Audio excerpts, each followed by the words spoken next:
Um, So we really have to watch our language this time, don't we? well, yeah, the mic's live. Okay. Yeah, Gus Miller's going to be on his best behavior, he promises. I'll do my best.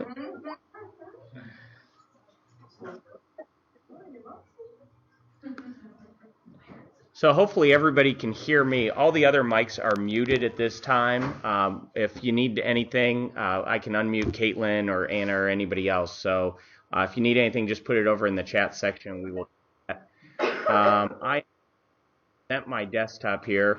So in the OneNote that we keep, we've put this PowerPoint now. We're going to do this each time so that if you guys have meetings, one of the things we heard last month is that it didn't seem very organized. There wasn't a way to go back to the meeting and go, especially if you did the meeting at a later date, it wasn't very easy to go back and say, okay, what was talked about? So we put together a little PowerPoint that's going to be in there that'll hopefully help you as you move forward.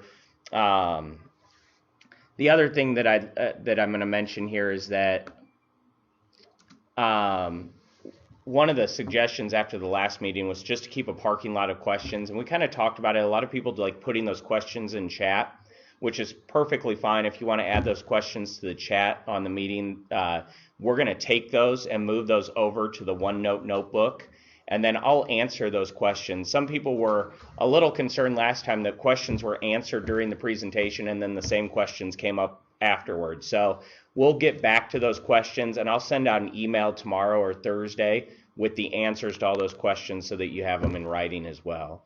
And then we are recording this meeting, so you could always go back and rewatch it later. So that's what we're going to do with questions moving forward. And just remember, this kind of a fluid process for how these meetings work. So we're taking any and all suggestions that you might have, and next month we'll adapt again. I've got a couple quick things, and I'm going to hand it over to Anna and Caitlin. First one is we've been getting questions about admin rights on computer, specifically from new teachers. Just so everybody knows, we do have a packet that we go through with new teachers in June, and in that packet is the information about how you become an administrator of your machine. But I think what happens is new teachers get so much buried on them those first few days that it's very easy to miss that. So that is also in the MTM. So if you have teachers who say, hey, I'm new to the district, I can't install any software, just point them to the MTM. The link to do the training is in there, and they can get that training done. We're adding people every 2 weeks right now, so I just added them. Actually, I'm 2 days behind. I just added them this morning, and then it'll be a week from Friday when I'll do the next ad. Right now, we're only having about 3 or 4 people in every 2 weeks that are taking the training. So, but if you've got teachers who are confused about that, it is in the MTM. One of the other suggestions we had, and this is going to be in the MTM as well, is an iPad app form. So if you want an app, right now we're getting tickets in that just say, please add the math app to our iPads. Well, there are 600,000 math apps. So we're creating a form that's going to be in the MTN that you would click on and you'll send it in, and it'll ask for like the publisher of the app and things like that. We're hoping that makes it a little bit easier for you as well. Then we're not going back and forth with teachers to try to get the right app on the machine. And then the last thing for me before I hand it over is NISA rollout. So the NISA software is the same stuff we use for Check for Learning. That started getting pushed out over the weekend. So Monday morning, you probably saw it start to show up on laptops. There is an iPad app this year, so we're pushing that out to iPads as well. And I don't know if that's completely done, but it's very close to being done. So that should happen this week as well. I don't think there are any Check for Learning assessments that we're doing for a couple weeks, but hopefully in the next couple weeks you'll start to see that on all your machines and you'll be able to use that Check for Learning. That's the same software we'll use when we do NISA in March, so we should be prepared for the NISA stuff then in March as well. So, and with that, I am going to give control. Let's see. I'm going to give it to Anna here. If I can find her in my list. Caitlin's the one who's on.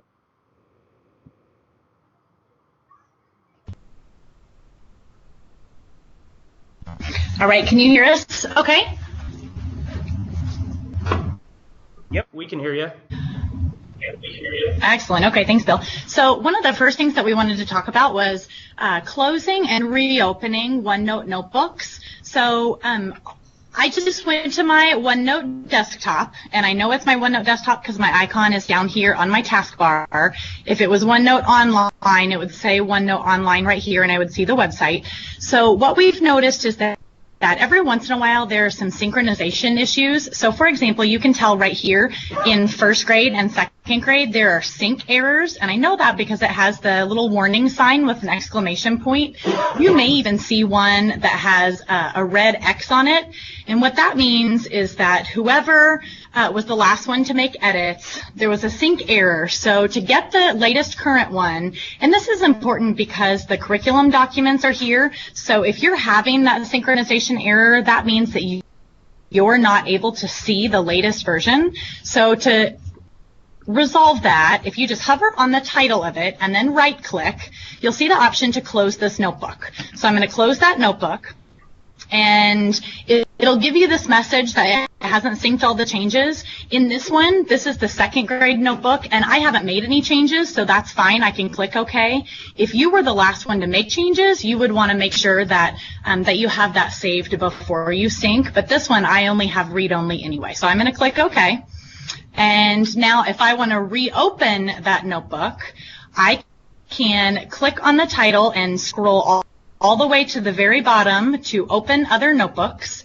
You can also go to File and Open and get to it that way, but I'm going to click Open Other Notebooks, and then you can see right here are my recently opened notebooks. So you can scroll down, and here's that first grade one that I closed. So I'm just going to click on it, and then it's going to reopen again. And you can see right away, instead of the error, it was giving a green icon that it's synchronizing. So I can check on that sync status, and this works on any notebooks, yours or any that are shared with you. So I click on Notebook Sync Status, and then I can try syncing all of my notebooks. And you can see it's going to go through and just make sure all of them are synced. They're supposed to auto sync, so you shouldn't have to do this unless there are those synchronization errors. And then now down at the bottom, it's telling me here are these errors, and eventually once it syncs through, I'm going to click Sync Now, and that will go away and it should pop up just fine. If it doesn't, you can always put in a help desk ticket. If you've tried all of these things and it doesn't work, you can put in a help desk ticket and we can take a look at your computer. And it also sometimes helps just to, so that closed the notebook, but sometimes if you close OneNote down altogether and then just relaunch it, things should work just fine. So let us know if you have any questions, or if you see that start happening with a lot of notebooks. We may need to take a look at that individual notebook and make sure that there isn't something else that we need to do. So the next item on the agenda is to look at Office 365 accounts with students. But while we're in OneNote, I wanted to just quickly show you, Bill referenced the help desk ticket for an app request. So I'm going to go to My Technology Mentor. And if you don't know where it is on here, remember you can always search here. So app request, and here is this first choice, iPad app request. I'll click on this. But it's also, if you wanted to go directly to it without searching, it's under iPads. And then the second page right here shows you, it works similar to the help desk ticket. So if you want to find out exactly what app, you can click on this link and it'll take you to the special education page of iTunes, and you can find your app. And then you'll double click on this, which will open an email to the help desk. And you fill out this information and then you hit send. And so this information is pretty easy to find. We put an example on here as well. So for this app, Explain Everything, we know this is the link that you can send to make sure that it's the correct one. And then there's also the price here. And if you go to this site instead of just iTunes, you can find out if there's a bulk discount. So if a lot of times apps, if you get 20 or more copies, then it's half price. And so you can see if there's a discount, the title of the app and the developer of the app. So if you get stuck or have any questions, just let us know, and you can always give us a call and we'll help you find the right thing. But that'll just make sure that we get you the exact correct app that you're looking for. And then now I want to get to the good stuff and the important stuff, and that is the Office 365 accounts with students. So going back to, so Bill had the PowerPoint, but I can sure open it from here. So Anna, this is in the TAT team's OneNote that if you look, it's the PLB Technology Assistance team to find the agenda and the PowerPoint. Exactly. And if you don't know where to find that, you can ask your school librarian or your tech coach, or again, if you've tried all places and nobody can find it, it's inside the group in Office 365. But then I like to just leave this open. So here's the PowerPoint from today's meeting, but also a list of all of the things that we need to talk to all of our teachers. So that one of the roles of the TAT team, I know that it's still in the works what the specific roles are, but when information is passed along to us as TAT members, then it's our responsibility to make sure that the teachers in our building get that information, whether it's at a staff meeting or plan time or PLC or wherever that takes place. But we heard from the information that it would be helpful to have a sort of a checklist of which things are really important to get to teachers, and so we'll have these here each month.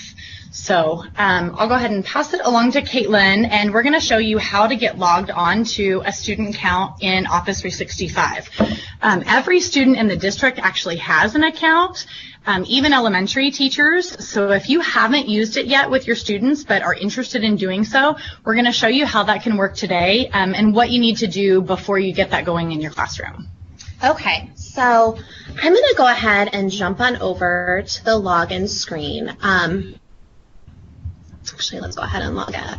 While I'm doing this, one thing that's important to know is in all the student desktops, there's the Office 365 private incognito mode. So you should be using that for the students, that if they need to log out, it's really easy to do so and it won't keep them logged in. So I'm going to go ahead and go to the Office 365 login, and we're going to go ahead and log in as a student, because I think that a lot of people don't necessarily know what is available for our students. And so the number that I am typing in is the student ID number. Your secretary or your school librarian could give you this number, and then how you add it, the rest of it is at paplv.org. And you'll notice that this is an email address, and we're going to talk about some of the things that you need to front load for using Office 365, especially because they have an email. And then I'm going to go ahead and type in the password, and then hit sign in.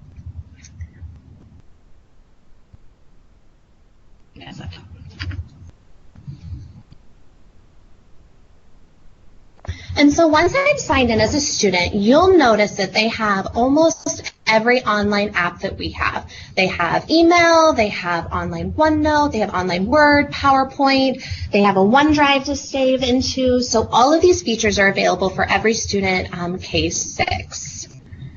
And was there anything specific, Anna, you wanted to show within here? On here, just know that the student servers are going away because we want students to be able to access information at home and things that they save, but using OneDrive just makes it so much easier for students to be able to send things to you as the teacher, or and just keep organized themselves. So their OneDrive works exactly like ours does. And one of the things that we do want to talk about is that it does include an email address. Now, the secondary students, when they get there in the beginning of the year, go through a password change, and so that's usually done at registration. It works a little bit differently in each building, so you might need to talk to your administrator or school librarian to find out when that happens. But for elementary students, they won't know that they have accounts until or unless you as a teacher decide that you want to use those in your classroom. And know that there are lots of supports if you decide that you want to launch that. There's some really powerful ways that they're being used around the district, and we can talk about those, but it does come with an email address. So there could be some reluctance for parents and others to have that. One of the things to know is that K-6 students, the email address isn't allowed to email outside of the district domain, so it's not allowed to email anyone that isn't an @paplb.org, and it also can't receive email from anyone outside of the district as well. So they're a little bit more secured in that regard. Secondary email addresses work exactly like staff email addresses do.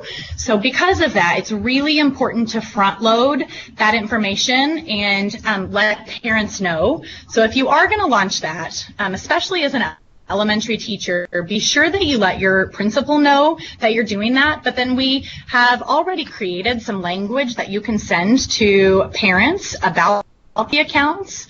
So that's in the My Technology Mentor, and then under the Office 365 tab down at the bottom, there is a page that says Student Office 365 Accounts. So it just has a little bit of a blurb about those, but then this sub page is the Office 365 parent information. So this can be copied and pasted and put directly into a newsletter, an email, something that will go home, just to reassure parents that these are really going to come handy in the classroom. They're going to elevate the teaching and learning that's happening, but we're doing it in an intentional and safe way. So here's that language. You can copy and paste it and then add anything that you'd like to personalize it. So then going back to Office 365, another thing that we want to make sure that we're working on, and I'll let Caitlin speak to that, but that's that digital citizenship piece. So we know the basic digital citizenship about not answering emails that are phishing for things like credit card numbers and things like that, some of that basic stuff, but also making sure that we're not taking for granted some of the things that could go awry in Office 365. So some of the biggest issues that our society is facing right now, and even looking at the high school, some of the biggest discipline issues are related to either social media or a lot of online activity. So you want to speak to that just a little bit? Yeah, so when you launch Office 365, Anna talked about sending that parent letter home just so parents are notified. But another piece that needs to be there is some kind of digital citizen lesson specifically tied into some of the things they'll be doing in Office 365. So if you've done a launching lesson with digital citizen at the beginning of the year, make sure that you're teaching your kids specific expectations and positive ways to interact online, especially when it comes to Office 365. Your school librarian would be a great resource to have develop and help you co-teach some of those lessons. I could certainly help you do that as well. And I think at this time we want to share a really great example of a teacher using OneNote so you can see kind of the possibilities. And this is a 5th grade teacher, and she uses OneNote quite a bit. And what you're looking at right now is the class OneNote. And so you can see that all of her students have a place in their OneNote that they do their work. This teacher has really been working on building her content library, and she does some color coding, so she has it by subject, and this is the area that's owned by her. So right here, I just want to point out this wonderful thing that she did was this was some key understanding from a social studies lessons that she had done. And then we have students who not only can access this information, but they can pull it into their own notebook and interact with the knowledge and make notes. So this was a student who copied the page the teacher had given for the key understanding and then tied into some things that she wanted to remember for herself. So it helps kids really own the learning, and I thought this was a really great, powerful example. And this is a 5th grade student, and you can see that there's lots of different things they use their notebook for. They have some writing that they do online. She pushes some of the projectables for students to look at in their notebooks. There's some great things that she has going on, and students can access this from home or at school or whatever the case may be. So please let myself or Anna know if you want any help supporting Office 365 launch in your classroom.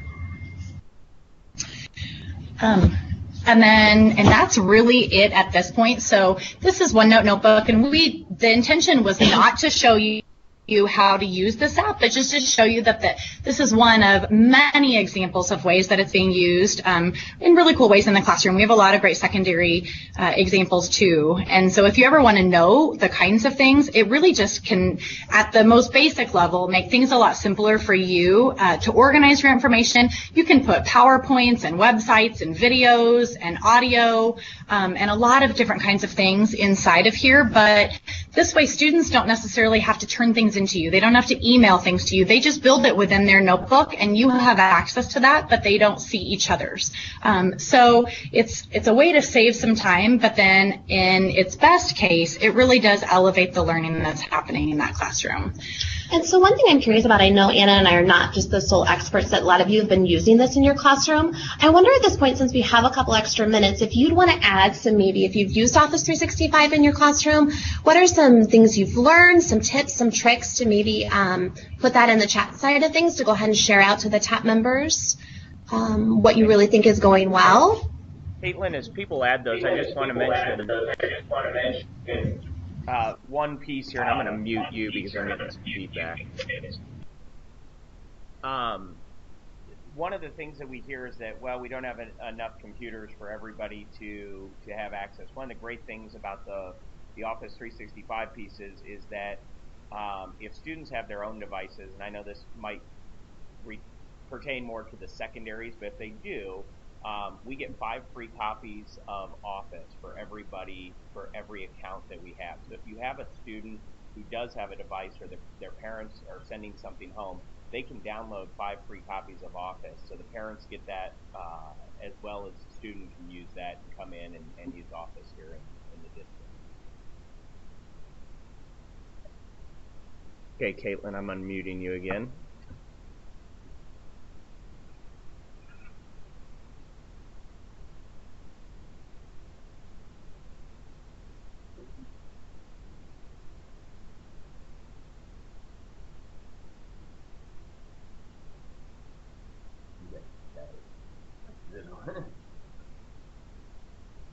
So some of what we're hearing here is one person said that it's allowed them to go almost completely paperless. There's a 5th grade team that's using Notebook for students to write their readers' responses. The students also respond to each other's responses in the notebook.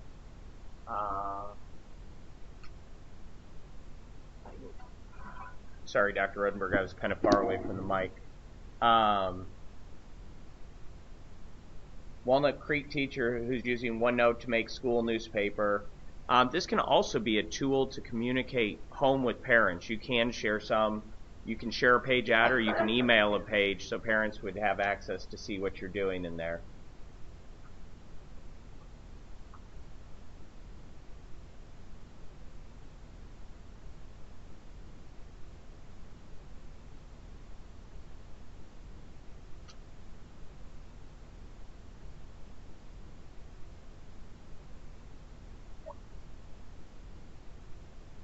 I got you to see it there.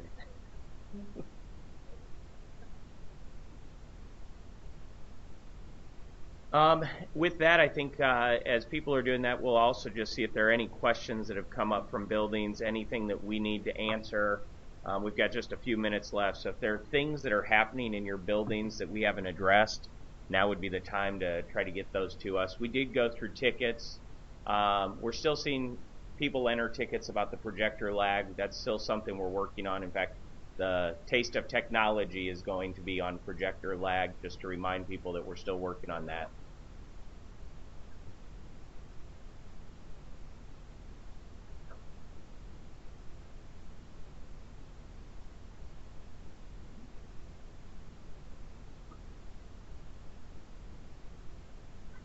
And for any principals online, I know you've seen this at admin meetings, but this would be a way that you could run staff meetings. Every staff member could have their own section in there and keep notes as well. So,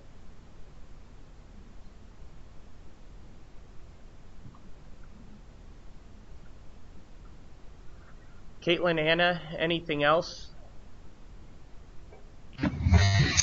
Nope, I don't think so. Nothing we can think of.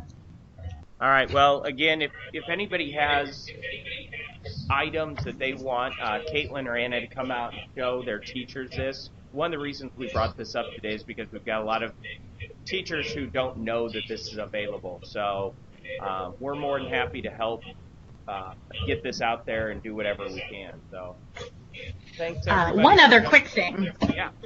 Oh, Bill, are you there? Yep. I just got a text from a teacher that reminded me, if there are TAT teams that just are curious about different ways to organize their carts and things like that and want one of us to come and join you, we'd be happy to come and help. So what a number of schools have done is used a color-coded numbering system for the wallpaper on their iPads. And then Tim has a way of locking that down so kids can't change the wallpaper once you set it, because we know the cases that went out on the most recent iPads are pretty invincible. So nothing sticks to them, and once you write on it, it wipes right off. So using that wallpaper to designate what cart and what number it is has really been helpful. So if there are ever little things like that you and your TAT team are wondering and you want just somebody else to come and brainstorm and hear what other buildings might be doing, let us know, and we would love to sort of divide and conquer next TAT meeting, and we can spread out and have one of us attend with your school so we can stay after and meet with your team. All right, thanks, Anna. I'm gonna mute you guys again real quick. Oh, you already did it.